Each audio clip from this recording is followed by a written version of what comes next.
Safu safu safu safu safu sera. Safu safu safu safu safu sera. Safu safu safu safu safu sera. Safu safu safu safu safu sera. Safu sera. Safu sera. Safu sera. Safu sera. Safu. Nagaaf nageenyi jaalalaa fi kabajni keenya bakka jirtanitti sinaa ga'u akkam jirtu kabajamtoota daawwattoota sagantaa Safuu Seeraa. Sagantaa keenya Safuu Seeraa OBN fi tajaajilli beeksisaa fi bashannanaa Zirnaa Sholaanii waliin qopheessan kunoo qabannee dhiyaanneerra. Egaa baatii darbe keessa taateewwan keessummaan keessaa inni ijoon Maarchi 8 guyyaa dubartoota addunyaati. Guyyaan dubartoota addunyaa sirna adda addaan kan inni kabajamaa ture. Anumti qofaanuu kanan beeku. Magaalaa Adaamaatti Federeeshiniin Dubartoota Oromiyaa fi Federeeshiniin Dubartoota Federaalaa waliin ta'uudhaan galma Abbaa Gadaatti kabajanii jiranii sirna ho'aa fi bareedaa akkasumas immoo Yuunivarsiitiin Saayinsii fi Teekinooloojii Adaamaas immoo bakka pirezidaantiin biyyattii aadde Saahilawarq Zawudee akkasumas immoo Piroofeesar Hiruut Gabra Maariyaam ministeerri saayinsii fi barnoota olaanoo argamanitti akkasumas immoo aadde Caayibaa Hasan itti aantuun pirezidaantii mootummaa naannoo Oromiyaa fi aadde Munaan Ahmed hooggantuun biiroo dhimma dubartoota daa'immanii fi dargaggoota Oromiyaa bakka argamanitti sirna ho'aatiin kabajameera. Sagantaa sana irratti wanti isin ajaa'ibu shamarran yookaan dubartoota mana barnootaa qophaa'inaa keessaa qabxii olaanaa fidan filuudhaan gara yuunivarsiitii sanaa fiduudhaan badhaasni kennameeraa fi akkasumas immoo magaalaa Adaamaa keessatti sadarkaa tokkoffaa kan baratan kalaqa garaagaraa kan kalaqan kalaqa sammuu jechuudha. Fakkeenyaa fi maashina bassoo hurgufuu akkasumas kanattuu qabu kanneen garaagaraa kan hojjetan waltajjii sana irratti badhaafamaniiru. Dr. Lammii Guutaa pirezidaantiin Yuunivarsiitii Saayinsii fi Teekinooloojii Adaamaa akkasumas immoo hooggantoonni dubartoota anman maqaa isaanii dhiyeessuun waltajjicha irratti shamarran kanaaf badhaasa kennaniiru. Kun immoo isaaniin onnachiisa, hin jajjabeessa akka isaan gara hooggansaatti dhufan akka isaan barnoota isaaniitti ciccimoo ta'an ni taasisa jechuudhaan kun kan yaadamee hojjetame. Egaa inni kaan immoo waltajjii magaalaa Naqamtee godina Wallagga Bahaatti gaggeeffamedha. Innis kan biiroon dhimma dubartoota daa'immanii fi dargaggoota Oromiyaa qopheessedha. Achirratti immoo dubartoonni muuxannoo gaggaarii qaban muuxannoo isaanii eessaa ka'anii akka eessa ga'an dubartoota waltajjicha irratti argamaniif hiraniiru. Akkasumas immoo badhaasni dubartoota hojjetanii maallaqa argatan akkasumas dinagdeedhaan of danda'an badhaafamaniiru jajjabeeffamaniiru jechuudha waltajjicha irratti. Kana malees dhiiga kennuun kanneen buqqa'aniif lootarii bituun lootarii tombolaa jechuudha. Kana kanatu ta'e taateewwan kana gaa hordofnee jirra nuti dubartoota dinagdeedhaan of danda'anii waltajjii magaalaa Naqamtee irratti badhaafaman dubbisnee jirra. Egaa kan nuti dubbisne isin immoo hordofaa nu faana turaa. Seerri safuu qaba, safuunis seera qaba. Kun sagantaa Safuu Seeraati. Daa'imman ofii godhattan yookiin immoo guddifachaan kan fudhattan galmeessisaa. Gaa'ela keessaniif waraqaa ragaa qabaadhaa isinitti hin fidin malee yoo gaa'elli diigames waraqaa ragaa qabaachuu barbaachisa. Sababni du'aas haa galmaa'u. Galmeessi ragaalee madda odeeffannooti. Magaalaa fi baadiyyaattis fagoo hin deemtan manaajira gandaa biratti galmooftanii ragaa fudhatu. Kan kana hordofeetu ammayyummaa gabbifachaa jiruuf jireenyaaf ragaa qabaachaa deema. Eejensii galmeessa ragaa bu'uuraa hawaasummaa Oromiyaa. Ragaa gurmeeffachuun faayidaa hawaasaatiif guddina taateewwan galmeessuun jijjiirama biyyaatiif.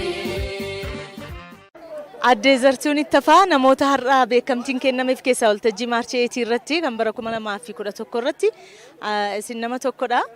Akkamitti hojjennaan kan birrii miliyoona 10 galmeessuudhaan haala kanaan kan badhaafamtanii ka'umsi keessanis xinnoo ture kan argetti akkam? Egaa yaani Aadde Zartuun Ittafaan jedhama. Ana guutoo giddaarraa ukkeerraan dhufe. Jammarallee birrii magabaabaadhaan mana nyaataan banadhe. Mana nyaataarraa tuman jedhu qonnaan hektaara 2 qote.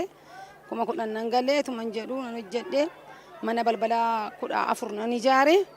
Mana dhagaa mana waraanaa ijaarradhe. Qonnaa kositti mufee qotaan jira. Mana nyaataa kositti mufee nagadaan jira. Ijoollee 3 daldalan qabsiisee mana wayyaa nagadaa ijoollee lama jiruu mootummaan qabsiisee tokko bichaadha kan amma barataa jiru. Iddisna amana hojjedhe manoota kanas wantoota hundumaa mana daldalaa kanas yeroo wayyaa qabate kanas anuma qabsiisee reefii mataa isaa danda'an malee amma kana gaa irra ga'ee jiru miliyoona 10dha. Kaleessa yeroo harka dhiiraa ilaaltanii akkasittiin dinagdeedhaan of hin dandeenye harki keessan maallaqa lakkaa'uu hin jalqabne akka amma jettan kana mana ijaaruu hin jalqabne sanaa fi amma yeroo akka garaa keessanii maallaqa hojjettanii argattan kana mee wal bira qabaatii nutti himaa.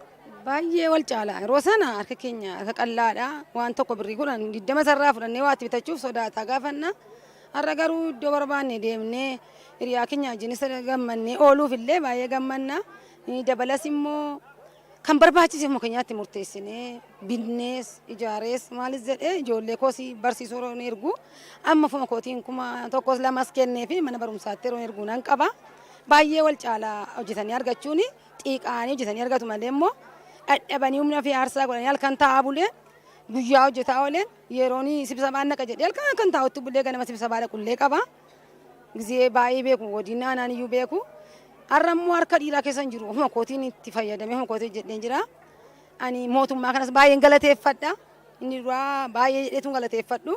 Inni amma ammoo qeerroo fi qeerrittiin bilisa nu baasanii gammachuudhaan kan qabnu iyyuu gammadaa jirra. Amma duraan illee akkam goona eessa geenya akkam taana isa qabnu kan eessa geessina inni yaaddaa turre. Amma garuu lapheen keenya baay'ee ciiseera. Abbaa manaa wajjinis ta'e, waldaa wajjinis ta'e, uummata wajjinis ta'e ani waliigaltee gaarii hin qaba. Qaba jedhees waan hin boonu hin qabu, waan hin agarsiisu hin qabu. Dhabnaan nan liqeessaa fi rakkannaan nan laadhaa fi hojii dhufnaas yaada gaarii jechiise hin gashaa. Kanaaf mootummaa kanas nan galateeffadha. Ayyaana maarcheetii kanas nan galateeffadha. Baay'ee guddaa galateeffadhee galatoomaan jedha. Kanarratti gaa dubartoonni tokko tokko isin ammas walga'iis dhaqaa jettanii turtan. Inni siyaasa jechuudha. Amma immoo dinagdeedhaan mootaniittu. Yeroo tokko tokko bilisummaan siyaasaan irra aanuu yookaan immoo ba'anii galuu qofaa kan fakkeessanii hubatan jiru dubartoonni. Isin immoo bilisummaan dinagdee ta'uu isaa hubattanii hojjettanii kunoo miliyoona 10 akka laayyoo miti ulfaataadha. Dubartootaaf dhaamsa maalii dhaamtu meesin? Dubartootaaf kan hin dhaamu halkanillee tun jedhiin guyyaallee tun jedhiin xiiqaanii lafa dhiiraas lafa dubartiis sun hanqatiin hojjetanii akka argatan akkasumatti hojjedhee argadhee kan na beekanis jiru. Ana kana bichaan dubartootaaf kan hin dhaamu hojjedhaa xiiqaati keenyaan hin fuudhu kaa'u baannaa waan fuudhan hin qabanii jedheen dabarsa. Ulfaadhaa. Adde Birqee Bagaashaaw godina Baaleeti kan isin dhuftanii hojii sirriitti hirmaattanii immoo miliyoona galmeessitan hojii daldalaati. Daldalli ni ulfaatu dubartiif? Ni ulfaatu yoo ati jabdu taateen ulfaatu. Daldala jechuun maalinni maalirratti maalis innis hin daldaltan? Daldalli kiyya wayita duraa calqabu birrii 300 jammare soogidda afaan buna charcharaa jira jechuudha. Amma immoo guddadhee tanan meeshaa manaa gurguraa hambaa raabsaa na jalatti nama baay'eetu darraa fudhataatiin gurgurataa baay'ee guddatanii jiran. Nan badhaafama jettanii yaaddanii beektu? Inumaayyuu gonkumaayyuu yaadeen beeku. Gan har'a immoo badhaafamuu kiyyaan waan guddaatu natti dhagahame wayita duraa ka galateeffadhu rabbi kanaan naga'e galata guddaa rabbiidhaaf kan qaba sanaachi immoo uummata Itoophiyaati galataa qabuun jedha. Dubartiin egaa yoo cimte akkasittiin dinagdeedhaanis mo'uu dandeessi. Mo'ichi siyaasaan qofaa kan bilisummaan siyaasaan qofaa kan fakkeessanii ilaalanis jiru. Isin maal dhaamtu isaan kanaaf? Siyaasaa calaantoon mata duree dubartummaa kiyyaan nan boonaan. Dubartiin haga fe'ellee ta'e waan feete dhagaa lafa keessaa baateetiin finqilteetiin hojjechuu dandeetti. Dubartummaan waan isii rakkisu tokko hin jiru. Waan baay'eedha dubartummaan. Dubartummaan fakkeenya biyyaatii haadha, daganaa dammoo niitiidha, obboleettiidha. Waan namara dubartiin. Wanni ishii daangessu tokko hin jiru. Ani manan qabaa. Mana san jalatti ijoollee baay'eetu hojjetee fakkii akka kee taana jedhaniitiin warra dubbatantu jira. Ani immoo nama baay'eetaaf fanni ka raabsaa jiru ana jalatti birrii kiyyaan nama baay'eetu hojjeteetiin jijjiramaa jira. Bu'aa ba'ii maalii keessa dabarsitanii haalli isiniin irraanfanne jira as ga'uudhaaf? Waan baay'eedha. Abbaan qabu iyyuu haati tiyya immoo dhirsa namaatti heerumteetiin na guddistee hagana na geessitee waan baay'eedha wanni itti darbe waan xiqqaati miti. Amma yoo argan gini waan xiqqaa fakkaata. Waan baay'eedha. Kanaaf of muuxannoo keessan irraa kaatanii dubartoota maal gorsitu? bakka jabaadhaan jedha kaa jabaadha dubartiin bakka hin geenne hin jiru namni hojjete immoo namni jabaateetiin hojjete bakka baay'ee ga'uu danda'a ministeera ta'uu danda'a dooktara ta'uu danda'a dubartiin waan meeqa bakka cimtuu akka keessanii ta'uu danda'a. hin taa'e daldaltuu ta'a waan beera. Galatooma. Kana fakkaata gaa waltajjii magaalaa Naqamtee dubartii cimsina dubartii dhiiraa hojii wal qixxeessina yeroo jennu dinagdeedhaan cimsineetu jechuudha. Siyaasa qofaan miti. Mee xiqqoo ishee immoo aara galfannu hubannuuf kan isinii ta'u seera yakkaarraa wanta arganne isin biraan geenya xiqqoo ishee. Seera yakkaa keewwata 431 dhaga'amummaa dhuunfaan daldaluu jedha.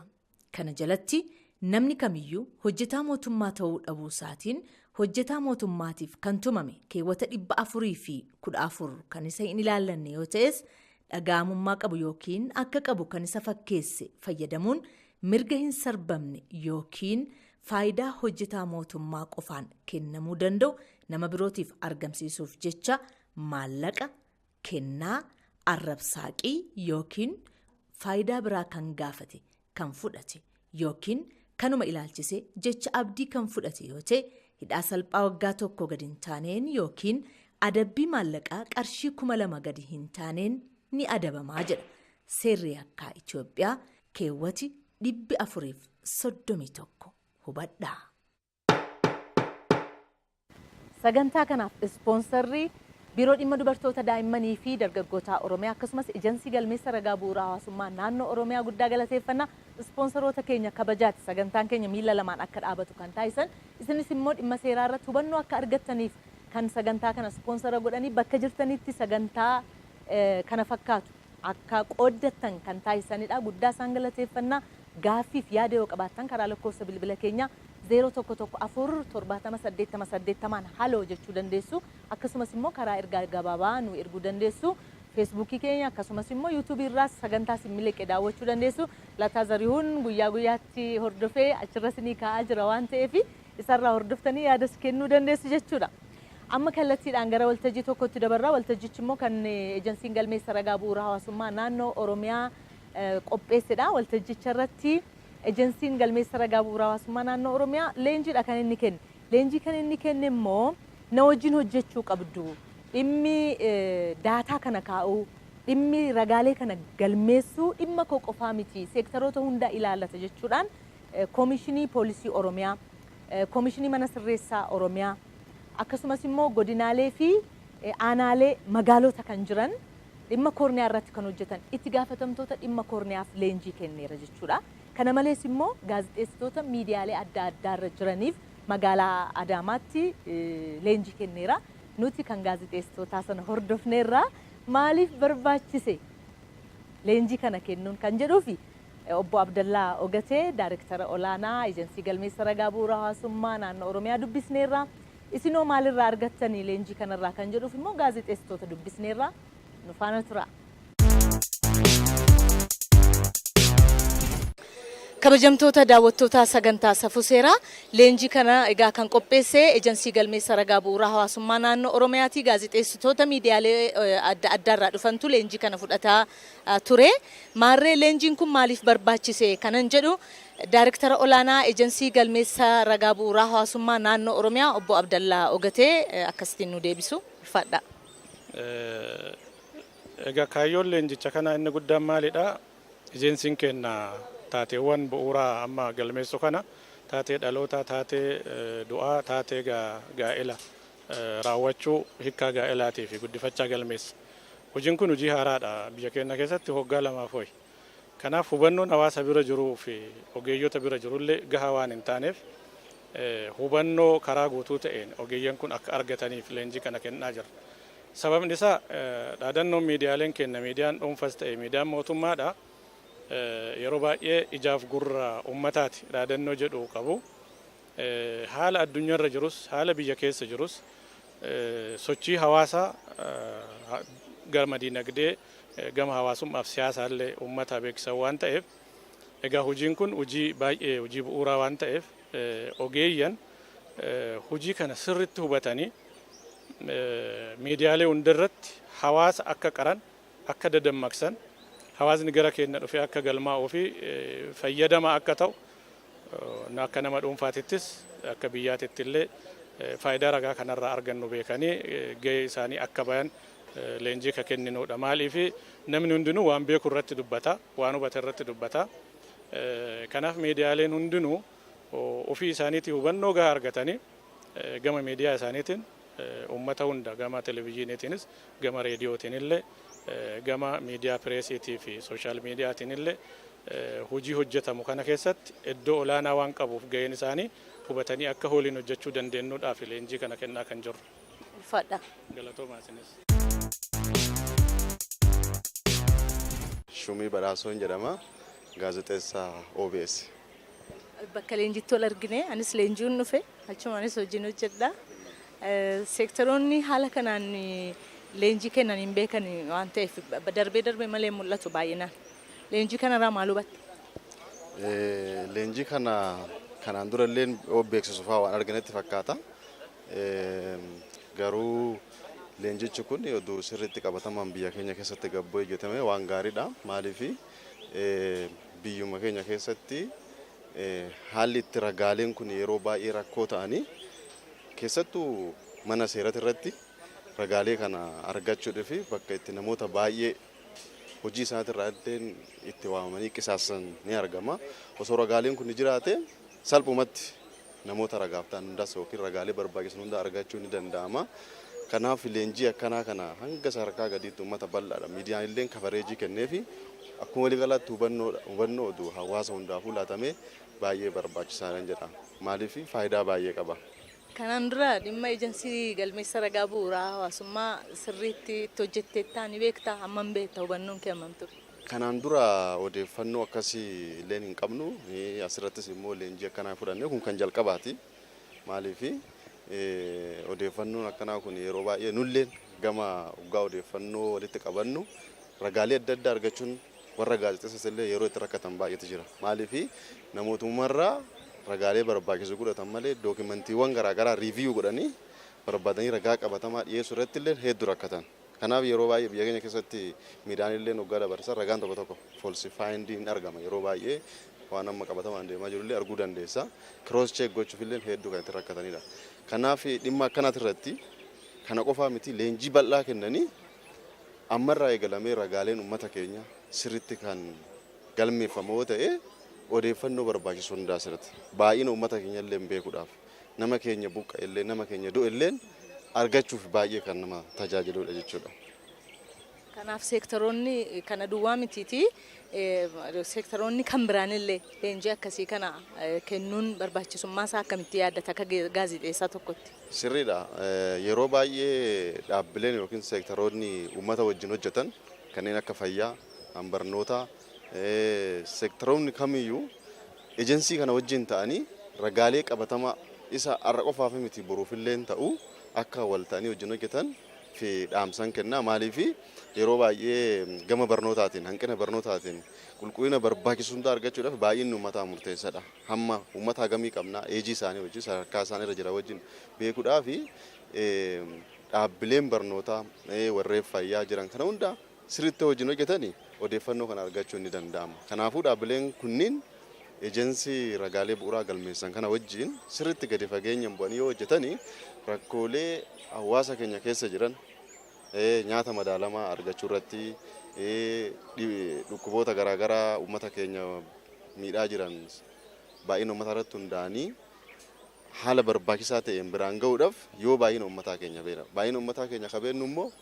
yeroo uummanni keenya odeeffannoon isaan qaban hundu haala sirrii ta'een ragaa qulqulluudhaan yoo hangalmaan ta'e qofaadha. Kanaaf dhaabbileen kunniin sirriitti wiinti wiin ta'anii wajjin hojjechuun baay'ee barbaachisaadha jennaama. Hayyee galatoon. Daawwattoota keenya gaazexeessitoota har'a leenjii kana irratti wal argine keessaa Mahammad Usmaan isa tokko. Mahammad Usmaan godina Harargee lixaa Cirooti yeroo inni balballoomsu OBN irratti baay'een keessan beektu sagalee isaa baay'ee mi'aawu sanaan haala gaariin odeeffannoo achi jiru nu dabarsaa tureera. Har'a immoo leenjii irratti wal argine egaa leenjii kanarraa maal hubatte? Leenjii kanarraa maal argite? adda addummaan isaa maaliin hubannoo ati kanaan dura dhimma ejensii kanaa qabduu fi inni tarraas waltajjii kanarratti argite kan jedhu wal duraa duuba nuu deebise jechuudha. Maami galatoomi. Fadhaa ragaa bu'uuraa galmeessuun nama dhuunfaatiif fayyada kajuun qabaani maatiirraa kaa'e jechuudha. Maatiin tokko waan baramee jira amma hawaasa keessatti yoom dhalatte yoo jedhaniin bara akkas akkasii guyyaan himu bara himuun hin jiru. Bara akkas akkasii sirna faa maqaa dha'u mootii faa maqaa dha'u bara akkas akkasii dhaladheanii inuu gaafa san jedhan mallattoo akkas akkasiitii jira guyyaa isaan beekan. Takka takka bara abbaan abaluu mootii ture jenna. Bara abbaan abaluu mootii ture mucaan kiyya dhalate yookaan an dhaladhe jiru. Abbaa kiyyaatu naa hime bara abaluu mootii turettiin dhaladheanii. Yookaan immoo yeroo ani loon tiisutti yeroo ani daa'ima turetti abaluutu mootii ture. Amma kun maalirraayi ragaa bu'uuraa san dhabuurraayi. Amma nu ammoo dhalli amma jiru kun maatii keenyarraa eegallee jechuudha. Ragaan bu'uuraa maatii fayyada. Maatirraa ka'eeti biyya fayyada. Maatii keenyarraa kaanee anamma yoom dhalatte yoonaan jette bara akkas akkasii jechuurra guyyaa akkasii bara akkasii iddoo akkasittiin dhaladhe kajuu ragaan yoo naa lafa jiraate isaatu anaafis nama waa'ee kiyyaa baruu barbaaduufis fayyada jechuudha. Amatallee guyyaallee. Guyyaallee gaaf tokko ayyooleen ni himan ayyooleen gaafa kibxataa dhalate yookaan gaafa wixataa dhalate yookaan gaafa sanbataa dhalate barri isaan moo jedhan bara abaluu mootii ture jenna. Guyyaa isaanii yaadatan kibxata ta'uun yaadatan cimimmuudha waan ta'eef waan jabaadha. Kibxata ta'uun yaadatan wixata ta'uun yaadatan barri isaa jalaa bada jiini isaa jalaa bada. Ji'allee tilmaamaan haalli itti qabatan jira. Sanirra waaree dura waaree booda sa'a akkasitti anama fakkeenyaaf daa'imman kiyya guyyaa isaan dhalatan sa'a isaan dhalatan iddoo isaan itti dhalatan barbaachisaa taanaan haala isaan yeroo da'umsaa haati keessa turte wajji ragaan hin qabu. Maaf an carraa akkasii waan hin argatiniif ijoolleen tiyya argachuu qabdi jechuudha. Kanaaf ragaan bu'uuraa maatii fayyada. Gaafa maatii fayyade immoo biyya fayyada.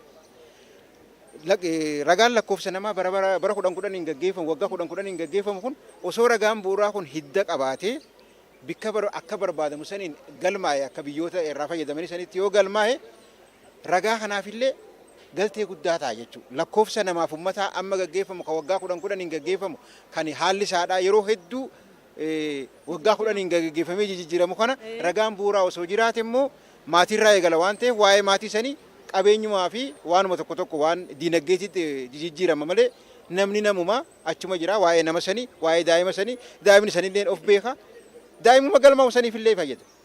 Daa'imni imma guyyaa akkasii guyyaa dhaloota keetii jettee suuraatti argisiiste ajaa'ibatti ta'a daa'imumatti guyyaa ati dhalate san barkunu suuraan kee kanatu jetteen. Kanaaf ragaa bu'uuraa dhuunfaa galmeessuun dhuunfaa fayyada. Deebi'eeti maatii fayyada. Deebi'eeti biyya fayyada. Tole Maammed amma ati asitti leenjii kanatti fudhachuu dhufte achii dhufteetu miti amma yeroo deebitee deemtu manneen barnootaa keessatti akkasumas immoo hawaasa biratti hubannoo qabsiisuuf akkamittiin hojjetta kan kanaan duraa caalaa akkati hojjettu nan beeka waan ta'eef. Amma durallee ani amma ifirraa eegalee ragaa kana galmeessaatiin ture warra gandaa biratti ragaa haalatti galmeessan irratti hojii jalqabbii gaarii ta'u kan inni hojjedhu jira ofii kiyyaaf jechuudha.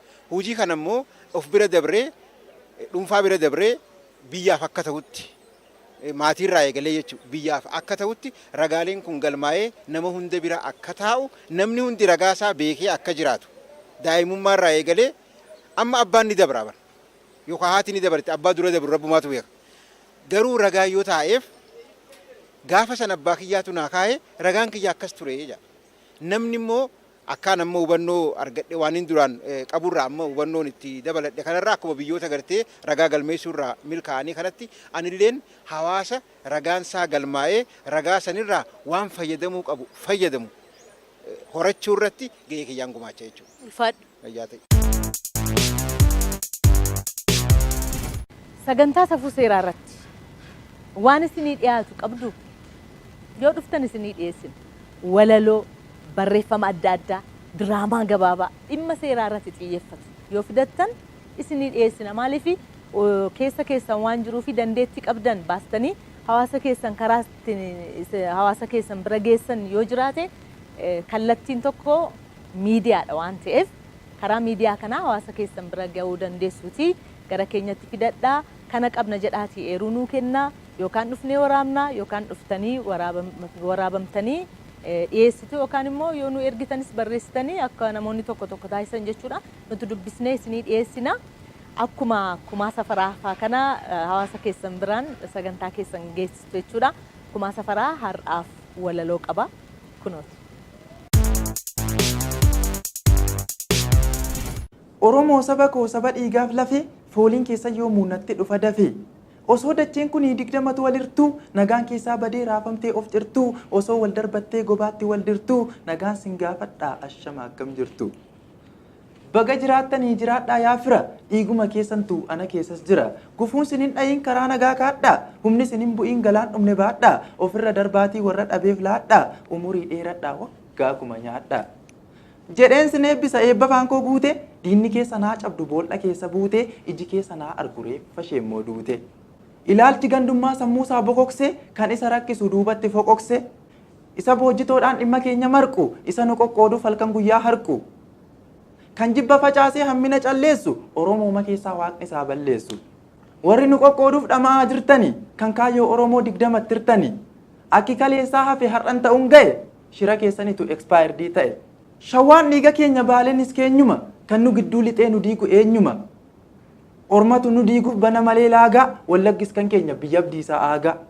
Dhiiga keenya laali Oromiyaa marsii warra Jimmaaf iluu Harargee fi Arsii warra Walloof Raayyaa Booranaa fi Gujii wal keessaan ilaalla keenya tokko iji. Kanaafuu yaa lammii kanaafuu yaa tiruu miiraan utubamnee haadhiif nu wal hiruu. Mirgaan korros bitaan galmi kooraa marra maalsaaf gargar baanee teenyee kiyyoo marra. Haadhoo ofiif maalsaaf eeboo qarra hangafa dhageenya dubbiin eegoo farra. Bara akka shittoo wal suunfatu firri bara akka cittoo burtukaa'u shirri bara bittinnaa'u kaayyoof yaadi muga bara mirkanaa'u olaantummaan dhuga. Kiniiniin ogummaa walii galteen fira tokkummaa qofaadha vaayirasiin shira. Mana tokko jaaruuf waliin saafnu cita Oromoon tokkuma inni bahaaf lixa Oromoon tokkuma inni kaabaaf kibba wal wajjin ijaarre seenaa bara dhibba. Maqaan balleessin goonni mana farsoo Oromoon godinaaf godheen beeku qabsoo. Warra rabni keessan hin qabne luugama afaan nurraa qabadhaa akeekni tulluu gama. Dhugaan immoo cittu yeroo maaf qallatti gadheef kubbaayyaan immoo silas afaan ballatti. Harreen harreedhuma yaadummoo dandeessu isa alaaktu malee isa dhuuftun dhageessu. Qaalluun kan isheen beeknee faraduudhaaf fagdi kan uffattuun qabdu haguuggattee haddi jedhu warri keenya gaafa mammaakani xawal waalleef jecha galma nan kaakani. Of eegdan of eegaa warri xawal waallee nu duriyyuu sin beeknaa nu yoomsi wallaalle. Inni sin samii jettan samii miti urriidha sammuun biyyan fayyanne sammuu miti furriidha. Adda nu qoqqooduuf yaaltanis gariini utuu aabaa caadaa baranneen bariini. Kaayyoo Oromoo beekna laallee xiyyoorratti katabaa guddanne dhoqqee biyyoorratti. Osoo beeknuu huba wajjin jenne jennaan maleessa Oromoo dhabbaan biyyaa abbaan qabsoo kaleessa. Oromoo dhabbaan biyyaa qeerros qeerransa dhalche kan miila qeerrootiin dhiitee goolii galche. Garuu ilmaan haadha tokkoo dhibbatti ciccinne tokkummaa dhabuutu ormoomse finfinne. Tokkummaa dhabuutu nu nyaate maleessa handhuura Oromiyaa nutti ture kaleessa. Tokkummaa dhabuutu nu nyaate maleessa handhuura Finfinnee nutti ture kaleessa. Anuu waraabbiidhaaf yommuu Finfinnee dhufe waan baay'ee madaaleen keessa darbee lufe. Wala loogoo qaphee doormii kootii ba'ee yuunivarsiitii Amboo Awwaaroo irraa ka'ee Finfinnee arguudhaaf keessi koo foolataa keessa qaxxaamureen ginciidhaaf hoolotaa yommuun itti seenu qe'ee tufaamuna bunuma koon dhuge seenee mana buna. Hiiltanii sharaataniin seenuuf humna isaan qabu qarshii eessaan fidaree Oromoon qarshiin qabu. Warri afaan qawweef taankiin nagadani silaa qarshii keenya baankii naqatani Finfinnee keessa laalee yaalammii yaa tiru Gabiree Insaa malee gamoon badhaasaan jiru. Piyaasaa fi boolee haa ta'u eessatti mana jaaruu dhiisaa Finfinnee keessatti dhugaadha lammii koo dhugaadha yaa fira afaan Oromootiin dhabne mana kira. Garuu Finfinneen keenya durumachii dhufa kan qajeelaa dooyyoo kan abeebee tufa nurratti wal furanuu gadiin qabne sarbii kan badhoo dachaasaa kan guutoo wasarbii. Kan gamoo irratti jaarte ormi kan sheeseete kan guddataa araddoo kan galatee asheete kan dhiigaattiif kan roorroo dinnee lolle kan tufaamunaati kan waaree gololle. Irratti harkifamee eebbisaan dhiige mata irratti fannifame goonni guraaraa lata. Kanaafuu tokkummaan deeffanna maleessa akka dhukkaamamne seenaan ni kaleessa. Gaafa tokkoomne immoo beekna hamma keenya ololayyuu miti amma jennu geenya yoo barbaanne ciisnee feenes irra teenya dantaa addaayyuu miti Finfinneetu keenya galatooma.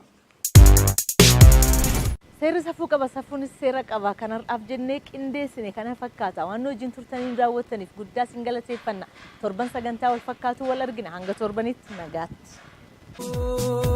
sera, safu sera. Safu safu safu safu safu sera. Safu safu safu safu safu sera. Safu safu safu safu safu sera. Safu safu safu safu safu sera. Safu sera.